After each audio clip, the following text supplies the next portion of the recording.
यहाँ तो ये हमेशा से रिवाज रहा है कि हम अपनी हिस्ट्री भी जो है वो बच्चों को गलत पढ़ा रहे हैं। जो स्टूडेंट्स आ रहे हैं, जो नए स्टूडेंट्स आ रहे हैं स्कूल कॉलेजेस के, उनको हम गलत हिस्ट्री बता रहे हैं। हमारे हीरोज जो हैं वो भी अब वो लोग हैं जिनका यहाँ पे कोई रोल नहीं था पाकिस्तान में, जिन्होंने कुछ नहीं किया, जिन्होंने शायद कदम भी नहीं रखा पाकिस्तान में, वो हमारे हीरो हैं।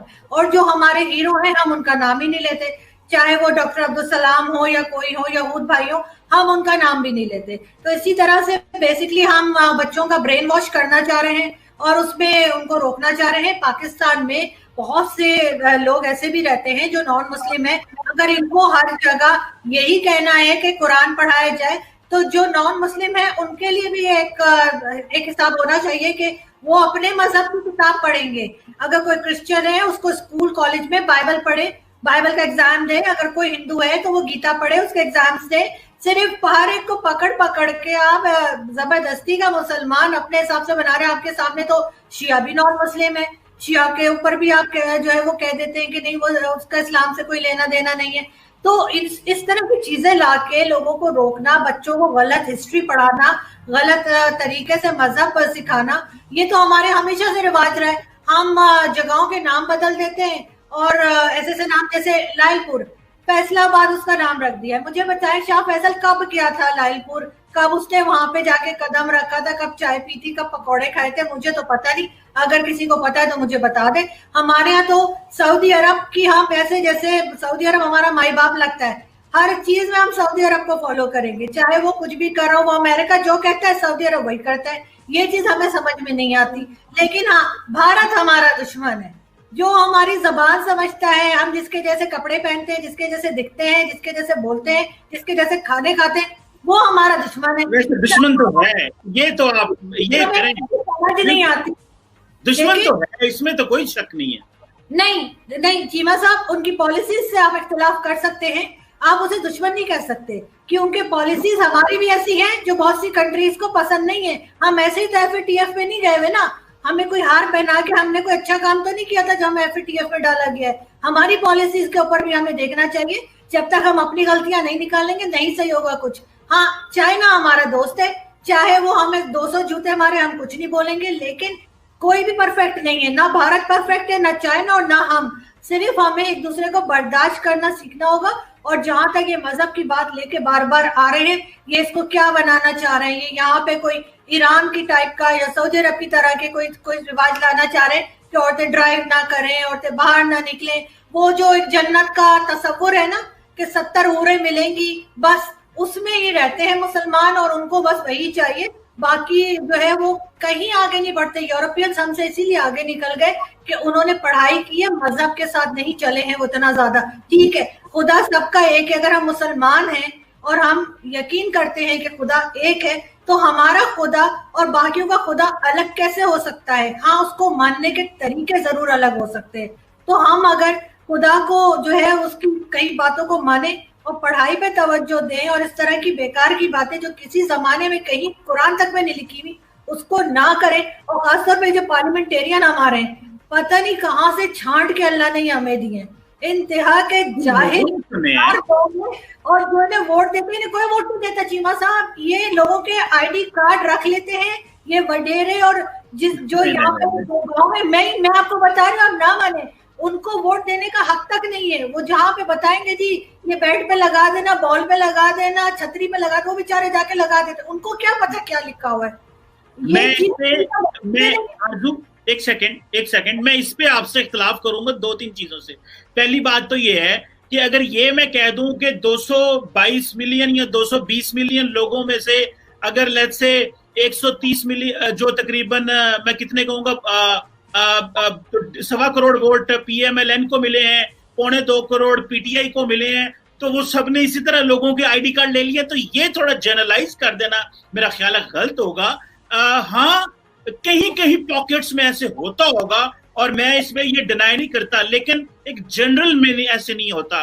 और दूसरी, भारत के हवाले से मैं भारत को समझता हूं कि भारत हमारा पिछले 72 साल से दुश्मन है, और जो उनकी पॉलिसीज पाकिस्तान के बारे में है वो कश्मीर में कर रहे हैं, अफगानिस्तान के रास्ते पाकिस्तान में दहशतगर्दी करवाते हैं, कुलभूषण यादव को भेजा, बलोचिस्तान में जो इन्वॉल्वमेंट थी वो एक दुश्मन वाले ही कर सकते हैं, वो दोस्त तो नहीं कर सकते। सिर्फ कल्चर का मिल जाना, मतलब दो भाई आपस में भाई हों लेकिन एक भाई दूसरे को कत्ल कर दे और उसके खिलाफ साजिशें करे, तो ये तो कोई साजिश ना हो कि हम खाना एक जैसा खाते हैं, हम कपड़े एक जैसा पहनते हैं। मेरी जाती राय में, आपका अपना मौकफ है, आप अपना मौकफ, जारी बात है, you are entitled to your opinion. लेकिन मैं समझता हूं कि भारत ने पिछले 72 साल में हमारी बड़ी कमजोरियों का फायदा उठाया, कश्मीर जैसे मसले में उलझा के रखा हमें उसने, और खासकर ये दहशतगर्दी की जंग में भारत ने हमारा बहुत जोर लगवाया है, और वो दुश्मन है और दुश्मन ही रहना चाहिए। आपका अपना एक मौकफ है, जारी बात है, मैं उसको नहीं करता। चीन पाकिस्तान का दोस्त है, जारी बात है, कभी भी सारी बातें तो एक दूसरे से नहीं मानी जाती ना। एलिया वो बिजनेस रिलेशन है चीना साहब, चीन हमारा दोस्त ना कभी था ना है, वो सिर्फ बिजनेस रिलेशन है। जब तक उसको आपसे काम है, चीन आपके साथ है। जिस दिन आपके साथ काम नहीं होगा, चीनी आपको नाम से पहचानेंगे भी नहीं कि आप हैं कौन। देखें, पूरी दुनिया में जो रिलेशनशिप होता है वो इंटरेस्ट बेस्ड होता है। अगर आप ये कहें पॉलिटिक्स, आप भी बोलती हैं, लिखती हैं, पढ़ती हैं, मैं भी पढ़ता हूं, रिलेशनशिप जो होता है वो इंटरेस्ट बेस्ड होता है। एक वक्त होता है कि घर में भी जो रिलेशन होते हैं वो इंटरेस्ट बेस्ड होते हैं, तो मुल्कों के तो वैसे इंटरेस्ट की बेस पे होते हैं। So China is also in interest पे, वो हमारा दोस्त जरूर है और इंटरेस्ट भी है, लेकिन हमारी चीन के साथ एक स्ट्रेटेजिक पार्टनरशिप है, हम उसको ऑनर करते हैं। हमें बताया गया है कि आपने जो है पाकिस्तान जो है वो उसके अंदर मजहब के नाम पे बनाती है, मजहब के नाम पे, लेकिन क्या पाकिस्तान में ये कायदे आजम का क्या ये एजेंडा नहीं था कि यहाँ पे जो रिलीजियस माइनॉरिटीज होंगी उनको प्रोटेक्ट किया जाएगा, उनको राइट्स दिए जाएंगे। हमने वहां पे जो, जैसे इंडिया की आप पहले बात कर रहे थे, आई थिंक आरजू का मतलब ये था कि जैसे इंडिया के खिलाफ नफरत के लिए उकसाया जाता है, तो उसके गार्ड में आप कहते हैं कि हिंदू जो यहाँ पाकिस्तान में रहने वाले हिंदू हैं उनके खिलाफ भी नफरत की। अब जो पाकिस्तान में रहने वाले हिंदू हैं उनका क्या लेना देना कि इंडिया क्या करता है इंडिया से, वो तो हमारे पाकिस्तान शहरी है ना, उनकी तो हिफाजत और उनकी प्रोटेक्शन इस रियासत की जिम्मेदारी है। लेकिन हमारी टेक्स्ट बुक के अंदर रेशियल हेट्रेड को प्रमोट किया जाता है, सिर्फ दूसरी मज़ाहिब के लोगों के लिए नहीं बल्कि दूसरी एथनिसिटीज के लोगों के लिए। आप देखें पख्तून और मलोच वगैरह जो है, काफी टेक्स्ट बुक्स के अंदर ऐसा मवाद है जो कि उनके खिलाफ भी डिस्क्रिमिनेट कर रहा होता है। तो हमने एक रियासत का बयानिया जिसके अंदर वो आपको बताते हैं कि आप ना कहें आप पंजाबी हैं, ये ना कहें आप सिंधी हैं, पख्तून है, आप कहें आप पाकिस्तानी हैं।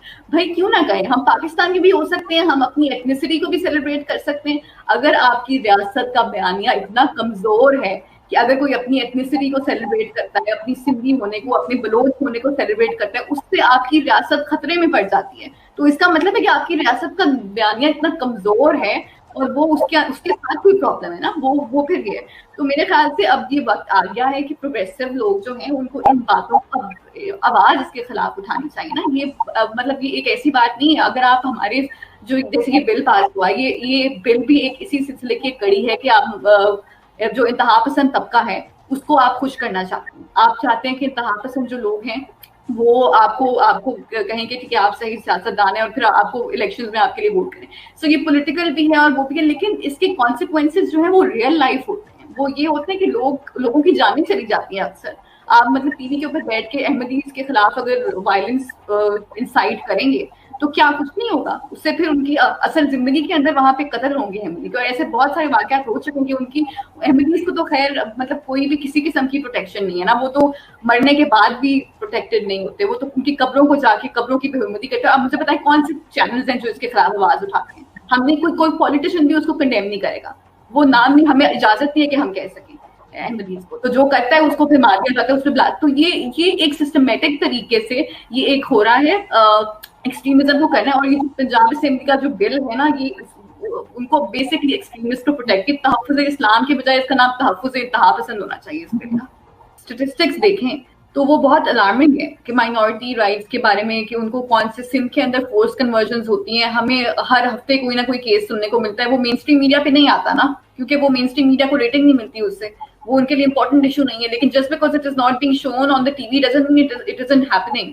वहां पर जो वहां लड़कियां हैं उनकी जबरदस्ती शादी की जाती है, उनके अंदर फिर वो उनसे जबरदस्ती बयान लिया जाता है कि आप कहते हैं कि आप अपनी मर्जी से गई थी, वो फिर कोर्ट हमारी कुछ नहीं कर सकती, उसके ऊपर हमारा जस्टिस नाकाम हो जाता है। आप देखिए, हम पाकिस्तान की सिटिंग हुकूमत जो है उससे ज्यादा वो सबसे ज्यादा ताकतवर तो उनको होना चाहिए ना, हमारी स्टेट मशीनरी को सबसे ज्यादा ताकतवर होना चाहिए ना। अगर वो चाहे कि हम एक एक्सपर्ट अपॉइंट करें अपनी किसी पोजीशन के ऊपर जिसका ताल्लुक किसी माइनॉरिटी फेथ से हो, क्या इसकी इजाजत नहीं होनी चाहिए? क्या हमारा कॉन्स्टिट्यूशन ये इजाजत नहीं देता कि पाकिस्तान के अंदर जो है वो किसी भी मजहब से ताल्लुक रखने वाले जो लोग हैं वो अपॉइंट हो सकते हैं हुकूमत की पोजीशन के ऊपर, प्रेसिडेंट और प्राइम मिनिस्टर के अलावा? अगर हुकूमत ये चाहे, वो हुकूमत इतनी कमजोर है, हमारी सिटिंग हुकूमत रियासत इतनी कमजोर है कि वो अगर चाहे तो आतिफ मियां को अपॉइंट नहीं कर सकती, क्योंकि ये मजहबी तबका इतना ताकतवर है कि ये हुकूमत को चलने नहीं देगा। हुकूमत उनसे इतनी वो डरती है, हुकूमत कोई स्टेटमेंट उनके खिलाफ नहीं दे सकती। हुकूमत जो है अपनी बातों से ही जो है वो उनको कर देती है, यू टर्न देना पड़ता है उनको अगर वो करे। तो इससे ये साबित होता है कि ये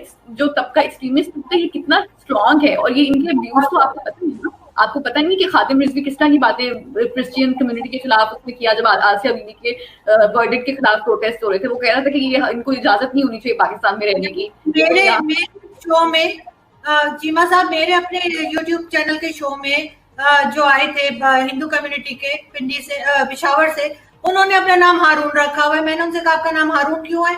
तो उन्होंने कहा कि उनके हर बहन भाई का पहला नाम मुस्लिम है। उनके जब वो लोग यहाँ पे थे तो उनको किसी मौलाना साहब ने कहा अगर ऐसे नहीं करोगे तो रहना मुश्किल होगा। सिंध में पिछले 4 हफ्ते में 4 हिंदू लड़के जो 22 साल और 24 साल उम्र थी, उन्होंने खुदकुशी की न्यूज आई है।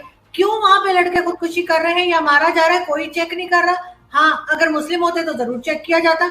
ये कह देने से कि यहाँ कुछ नहीं हो रहा से हम बच नहीं सकते। ये चीजें अब इंटरनेट पे निकल आई है, अब आप किसी भी न्यूज को नहीं दबा सकते ये कह के कि यहाँ कुछ नहीं हो रहा। जब तक हम ये चीज मानेंगे नहीं तब तक हम पाकिस्तान को तरक्की नहीं दे सकेंगे, हम आगे नहीं ले जा सकेंगे जब तक हम अपनी गलतियों को मानेंगे।